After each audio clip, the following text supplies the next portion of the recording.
We have the opportunity to go live to Havana to reporter Patrick Oppmann. Good morning. We spoke to you earlier. Now the sun is up. Tell us the latest. And people are learning, and we're hearing sadness, uncertainty, and perhaps a little bit of fear what comes next. This is, of course, a figure in Cuban politics and Cuban life that loomed large. People heard his speeches all their lives. He was always on the radio, always on the TV. In the early years of the revolution, he seemed like he was omnipresent, driving around in his Jeep, smoking his cigar. Of course, a very divisive figure in Cuba. Families divided, so many people left, and there's concern today about what this means for U.S.-Cuban relations. But right now, the details that we are hearing at the moment are what the next 9 days of official mourning are going to be like, and that is going to involve massive demonstrations, pro-government demonstrations in Havana's Revolution Square, and then Fidel Castro's ashes, after he's cremated, will be taken across the island, recreating his famous caravan of victory that he carried out right after the Cuban Revolution. And you saw the most iconic photos of him really reaching out and connecting with thousands of people. Of course, the revolution ended up disappointing many people who felt that it was going to lead to democracy, change, and a better economy for Cuba.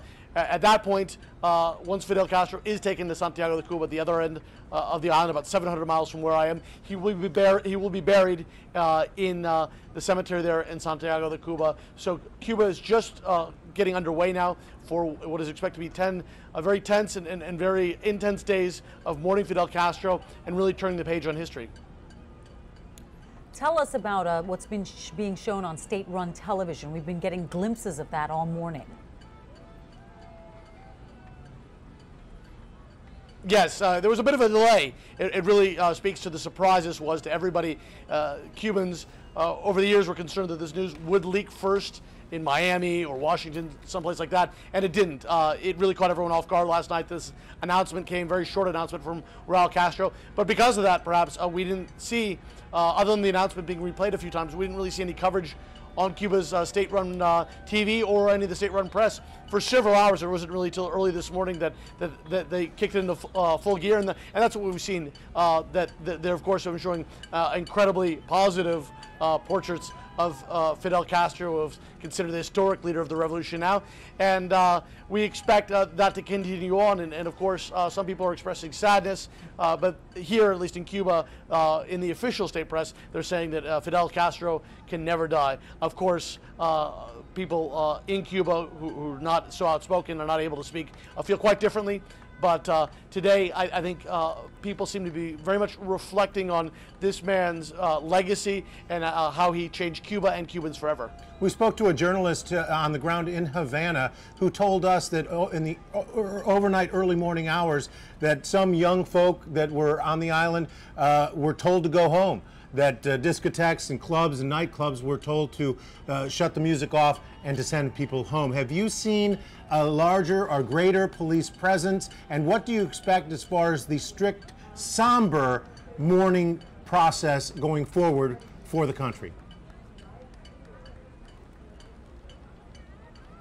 Yes, so on the way to the office last night, some of my coworkers here who arrived a little after me did see a police presence that I, just a few minutes before, had not seen that. So there was military and police taking to the streets, showing order, because the streets were actually quite quiet last night, and it's very typical that discotheques and bars would be closed down. That happened when Hugo Chavez died. Actually, in my school, my daughter's school, her kindergarten, they were told that the day Hugo Chavez died, of course a very close ally to Cuba, that there could be no singing that day. So the officials here take the need to have a somber atmosphere very seriously. It's strictly enforced, and Cubans are aware of this. This has happened many other occasions, and so for at least the next 9 days, there will be a very tight control on any kind of celebrations, any kind of outward expressions of joy, because people, the government at least, doesn't want to give the appearance that there's any kind of celebrating going on here in Cuba. Certainly not like that we've seen in Miami, and you know, it will be a very carefully orchestrated funeral and celebration of Fidel Castro's life here. We certainly won't see they will not see on the island this sort of images that we've been showing our viewers here in South Florida all morning long. But Patrick, isn't there also a segment of the population there that will feel some sense of genuine sadness because this is the life they've been living for so long? Absolutely. There, of course, is a sector of the society that is still very revolutionary, still reveres Fidel Castro. People say that perhaps they're not communist, but they're Fidelistas. There are less of those people, I think, now than several decades ago, but they still exist, and certainly this is a changing of the guard, a time of uncertainty. There are, of course, people who oppose Fidel Castro, Raul Castro, and the government here, people who are in the dissident community, and so if they're not celebrating, they certainly see this as an opportunity. And then you perhaps have the largest section of people who are really just concerned about how this affects their life, if their economy will be even more damaged by these events, if there will be more uncertainty in their life, and perhaps if there will be more of an impulse to try and immigrate and leave Cuba, as so many people have done. All right, Patrick Oppmann, live in Havana, Cuba. Thank you so much, Patrick. And we stay actually in Havana. That is where local 10 News reporter Hatzel Vela is. He has just landed, the only South Florida in Havana, in Cuba this morning on this historic day. Hatzel, what are you seeing there? Well, Eric, I can tell you, like you just mentioned, we just landed a couple of minutes ago, and it seems like, you know, a lot of folks you talk to, they were expecting something different, something new. Obviously, the mood might be different, but I can tell you from just being here about 20 minutes now that the mood is typically the same. You walk off the plane, you walk into the airport security process obviously is the same, and now, from my perspective, you can see that folks, as always, as you see here at the Marti International Airport, relatives of the people who are arriving at the airport are anxiously waiting to greet their loved ones as they come out of the gate here. A lot of the folks now waiting for luggage, the typical things that you see at the airport. So it's going to be interesting to see once we leave the airport what happens, what we see, what kind of mood we run into. We just saw, I think this is a huge coincidence, but Berta Soler, who is the leader of the Ladies in White, happens to be here at the very same gate. I greeted her. I spoke to her briefly because I was waiting to go live with you guys, but I'm hoping to get maybe able to exchange some words with her and have a conversation about what this means for her movement and for dissidents in general. But again, going back to the mood that you were talking about, you know, Patrick Oppmann talked a little bit about what's happening along the Malecón in the Havana area.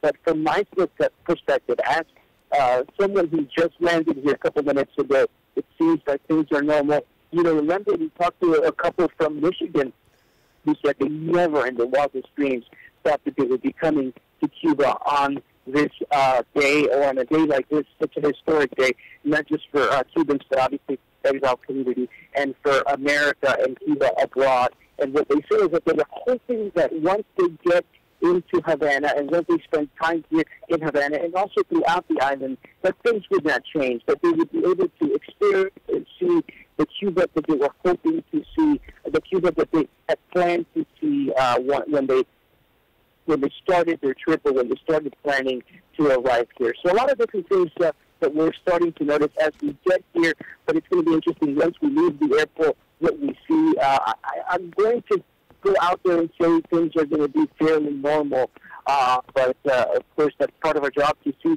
what's out there, and I can't wait to be able to share that with you guys back there. Hatzel, what do you think your first stop is going to be when you leave the airport? The Malecón?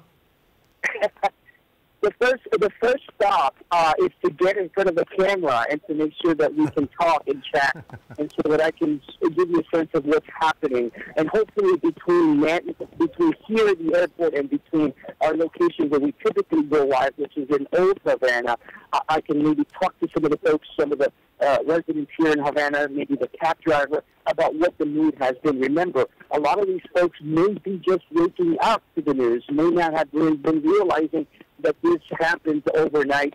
Remember, they were telling us that he passed away at 10:29 in the evening. Some say that some folks, it wasn't even on television, so a lot of these folks were not told what was happening or did not find out really because maybe some of them were just in bed and are now just finding out what happened overnight. And such is the burden of breaking news. Hatzel, we're going to cut you loose, allow you to get on the move and get, as you say, in front of a camera so we can continue the conversation as we look at live pictures now, still in Havana, of the Cuban flag